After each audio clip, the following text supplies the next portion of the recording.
What does it even mean to live a legacy? Often we think of legacy in terms of what people might think of us when we're dead, but then we're dead. We're going to instead explore a living legacy. This is your host, Danielle Strickland. This is the Right Side Up podcast.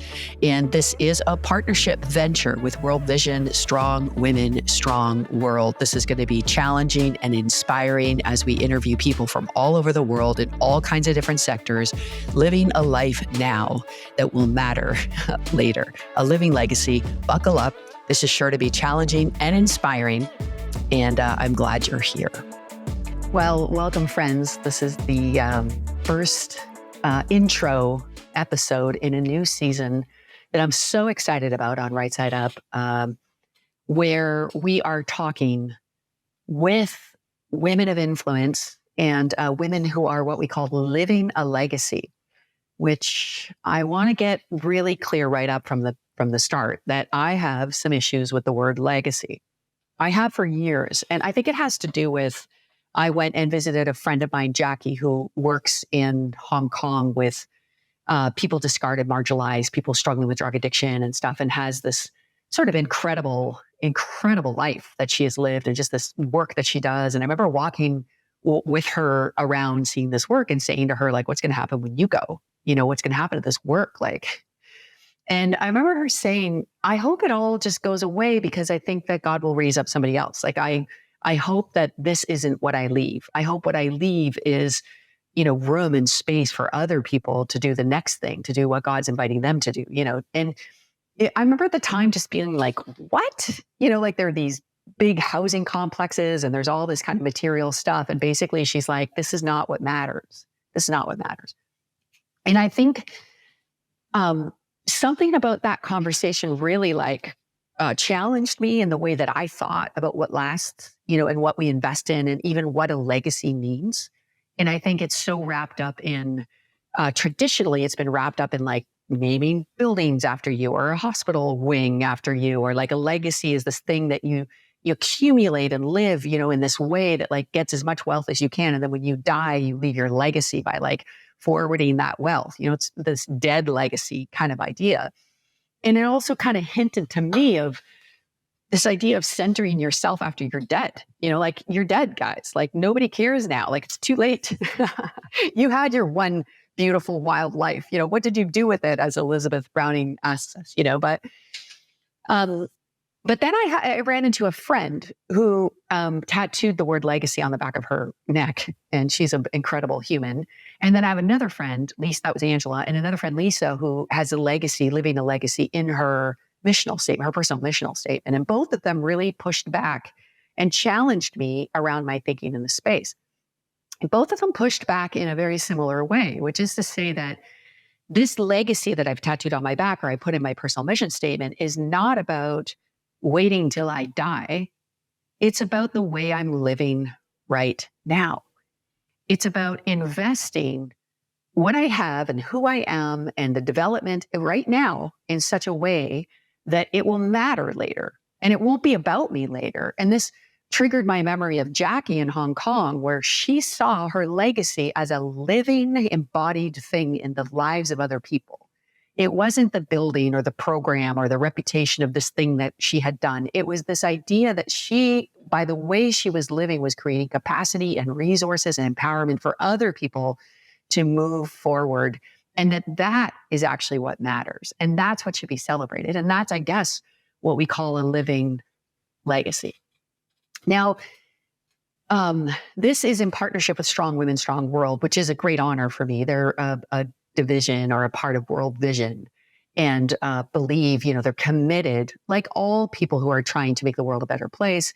They understand that the empowerment of women and girls is one of the secrets to the flourishing of the world. This is one of the ways by which flourishing happens. So the UN Secretary General, when the Millennial Development Goals were first created, was asked, if you could just pick one out of all of these to prioritize, what would it be?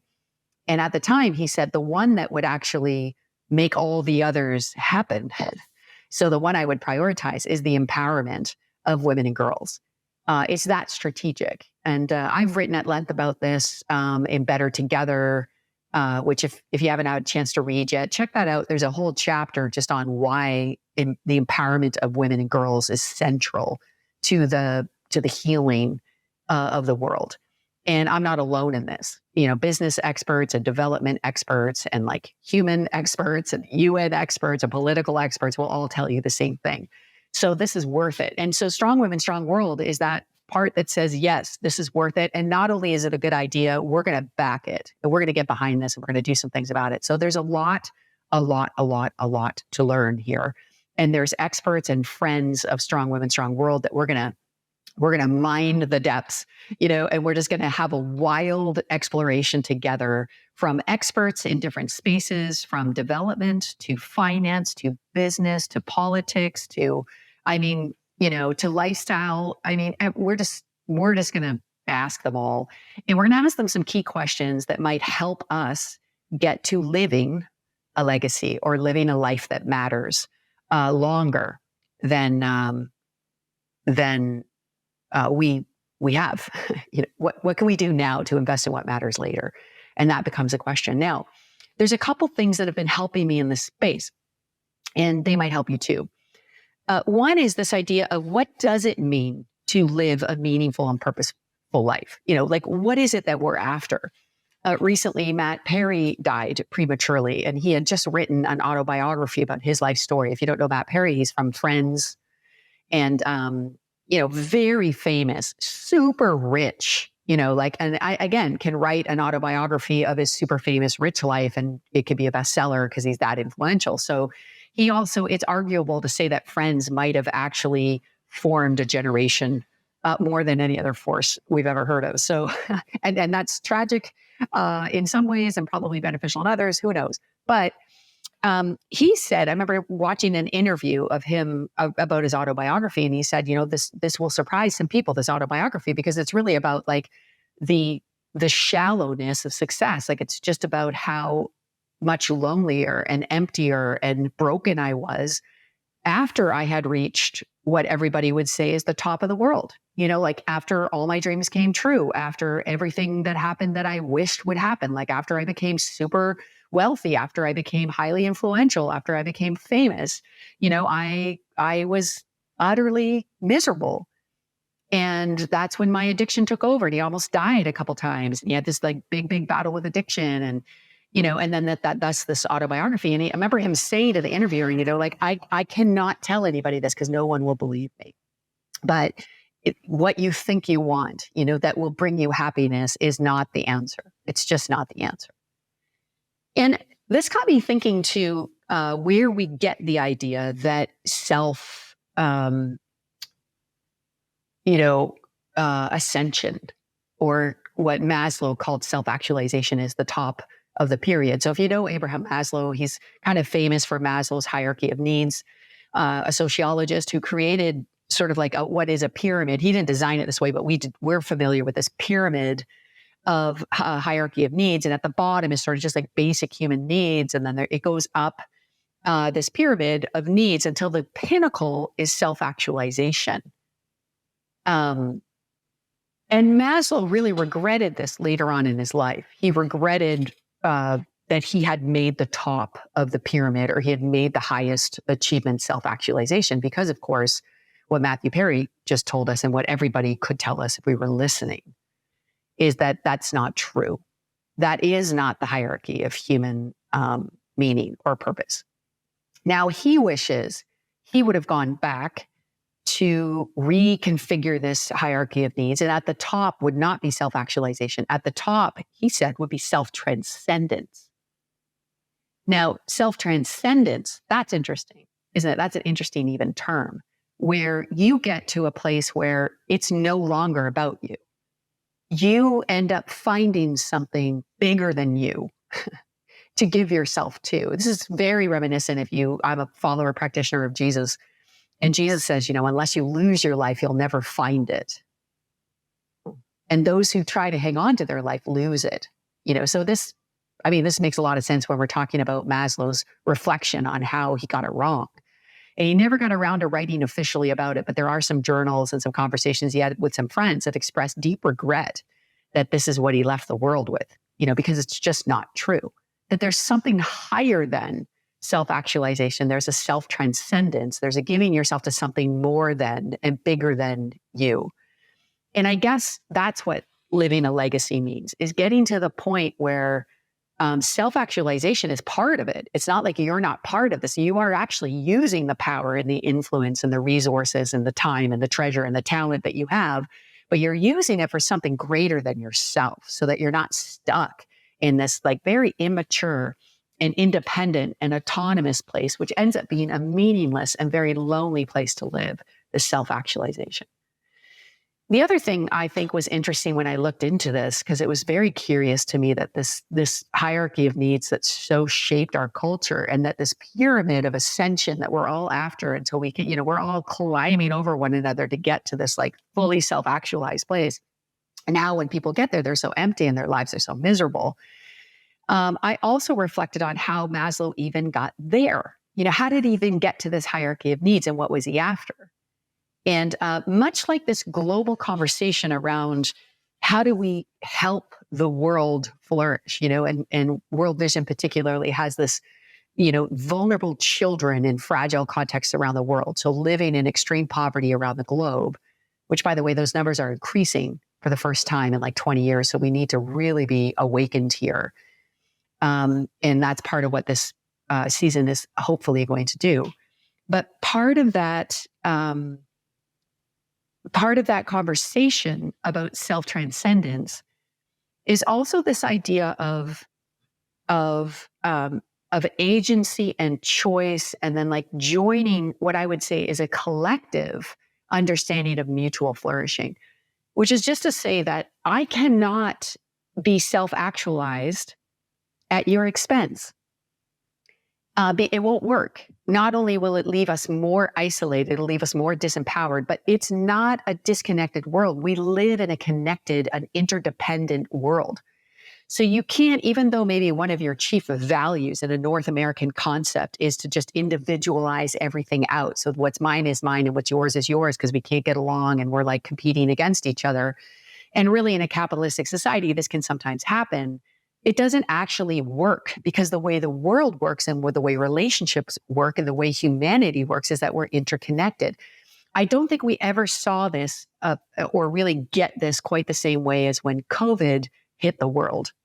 And we were all stuck, like our supply chains were stuck, and our workforces were stuck, and our own capacity to pull ourselves up from the bootstraps and do life anyway was stuck. And everybody raged in all different directions because we didn't know what to do with this full force, realization that the world is interconnected, and that what happens on the other side of the planet affects what happens here, and what happens here affects what happens on the other side of the planet. And this is one of the great things I think about Strong Women, Strong World, and women in particularly, by the way, they're designed a little bit different. Part of the design of women leaders, according to all the research, is that women leaders thrive as collaborators. They don't thrive as competitors. Now they can, we can play the game because, those of us who have been living in a male-dominated society know how to play the game, but we don't like it. So if, for example, even in business schools, they'll say, like, if women are part of a business, the old-fashioned idea of pitting teams in the business against each other to compete, and this happens a lot in sales or investments or all those kind of things, women never thrive in those environments. They never enjoy it. That actually, they don't like winning if winning means if winning comes at the expense of other people on the team. They like the idea of collective winning, which is a collaborative, which is an interdependent view of the world, which I want to say right now out loud is not soft. It's highly evolved. It's a more mature view of the world that we could actually win together. And when we're talking about alleviating global poverty, when we're talking about the empowerment of women and girls around the planet, this is what I want to say.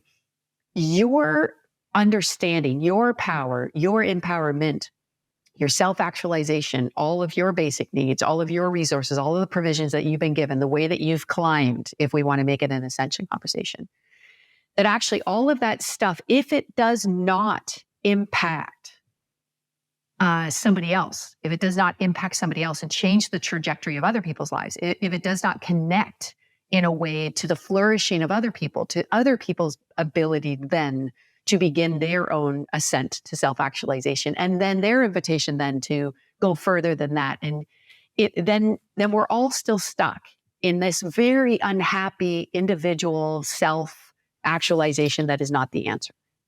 But actually, it's deeply, deeply connected to our interdependence. And so this self-transcendence is about actually transcending that ladder to actually enable other people to begin their own journeys and go further and go farther. And, it brings us back to Jackie saying, like, I hope this isn't all that we're aiming for and we memorialize and we do it in the name of this person that came before. I hope it's creative. I hope it's flourishing. I hope other people get raised up and do better things and different things. I hope they change the name every month if necessary. I don't care, because the legacy is not in the thing. It's in the people. It's a living legacy. Now, the reason this might matter and might be of interest to anybody is because the other thing that really influenced Maslow when he was coming up with this, and keep in mind, he was doing this at an age where there was no social security, there wasn't this infrastructure, there wasn't this collective understanding that everybody flourishes together, this interdependence, this fierce sort of fend for yourself world. And the richer got rich and the poor got poorer, and too bad for you. And if you didn't get in on that, then there's something wrong with you. Does that sound familiar? It's kind of returning. But anyway, Maslow went and lived for 9 weeks with a Blackfoot nation and an indigenous tribe in America. And he was inspired. It's a Siksika tribe, a Blackfoot way of life. He was very inspired by their way of life. And he writes about this and writes about the impact of it. And there's a great article at resilience.org. I'll put the link of it in the show notes. But this is a 30-year-old Maslow arriving in this place with 2 other people. And he basically is testing his universality of his theory that social hierarchies are maintained by dominance of some people over others. So he's trying to see, he's testing this theory. And then when he lives among the Blackfoot, the theory is completely abolished, basically. Instead, he discovers astounding levels of cooperation, minimal inequity, restorative justice, full bellies, high levels of life satisfaction. He estimated at that time that 80 to 90% of the Blackfoot tribe had a quality of self-esteem that was only found in 5 to 10% of his own population. Okay, so you can research this a little bit more, but Maslow saw a place where what he would later call self-actualization was the norm. And this began to totally change his trajectory, okay? But here's what's interesting is that what Maslow did was he took what he saw and he framed it in an individual Western kind of ascendancy worldview. But what actually, the way that it worked in the Blackfoot culture, and this is why the translation doesn't always work, because the way that actually it worked in the Blackfoot culture is that self-actualization was not at the top of the pyramid, it was at the bottom of the pyramid. Because communal actualization is like the next step. So self-actualization is to understand that you are inherently valuable. You are inherently given God-given rights. Like you are inherently you have enough within you. You know what I mean? Like you have all this agency on the inside of you. That's how you're born into this world. And that the first step is actually a sense of communal actualization, that your role as an actualized human with all these gifts is to contribute to the good of the tribe or the good of the whole. And that's actually how all of those other needs are met. That's how there's enough food for everyone. That's how everybody gets self-actualized themselves. That's how this is passed on. That's how things work. And so this is a very interesting thing that what Maslow put at the top is actually what the Blackfoot start with as their view of humanity, their highly elevated view of agency within humanity. The other thing I would say is that they understood that they wouldn't, First Nations people, first of all, would not use the same word. It would be different. And you can read more about this. It's absolutely mind-blowing. But one thing that was very impactful is that the Blackfoot understanding of wealth, for example, is not accumulation of things. It's the amount you give away. So they actually have these ceremonies of where people say, like, this is what I got, and this is how much work it took me, and this is how much time it was, and this is how much it's worth, and here, this person needs it now. And the more people were able to contribute to the well-being of the whole, the more wealthy they were. So that the Blackfoot indigenous people's understanding of wealth was not accumulation, but was actually transcendent for the whole. Now that's mind-blowing to those of us who grew up like just embedded with this like cultural understanding of me and getting richer and like the more that I have and the top of the hill and everybody else can't catch me now because I'm rich and famous. And even though everybody's screaming from that top of that fake hill, this is not it. This is not it. Look elsewhere. So a living legacy is about that. It's a critique maybe of our dominant understanding of culture. It's a critique of a dead legacy, which is accumulate all that you have so that when you're dead, people still can talk about you like your life mattered. It's a critique of living in competition with each other. It's a critique of even suggesting that there's such a thing as self-actualization when there are people in the world who have no basic human needs met at all. Is that even a thing? Is it even possible for us to say that we have everything we need when people are without food? I think we're lacking what we need. We're lacking what we need because what we need is an interdependence that is mutually flourishing and sustainable and possible. And that's what we mean about living differently. We mean turn the hierarchy upside down. We mean restore the concept of what was introduced by the Blackfoots to Maslow, restore it to its fullest potential, which is to say that we only achieve fullness and meaning and purpose when we do it together and we do it for the common good. That's called a living legacy. So that's what I want to talk about. And we're going to talk to all kinds of people about it, but maybe that gives you a little bit of the tension in the word legacy and why we're curiously moving towards that tension and why it means that Angela was right to tattoo legacy on the back of her neck and why it means Lisa was smart to put it in her mission and why it means that I could adopt that word as long as we're talking about a living legacy. And we can begin to see a legacy of meaning and purpose and self-transcendence spread. Oh, that everybody would move beyond. Well, first of all, oh, that everybody would get to self-actualization. Oh, that everyone would understand that they are valuable and that they're good and that they're inherently dignified. Oh, that everybody would have their needs met in such a way that then their own agency could be given forward and paid forward and given to a cause greater than just their own success. And would that lead to a mutual flourishing and a better world? I believe it can. I really do. And I know this makes me an eternal optimist, and some people would say a bit naive. But like Andy Grammer says, if this is naivety, that there's good in the world, that it's possible for mutual flourishing, that we're not competitors, but we're collaborators on a project of goodness and blessing and more than enough in this world. If that's what naivety is, then call me naive. I wear it with honor. This is a living legacy. I'm Danielle Strickland.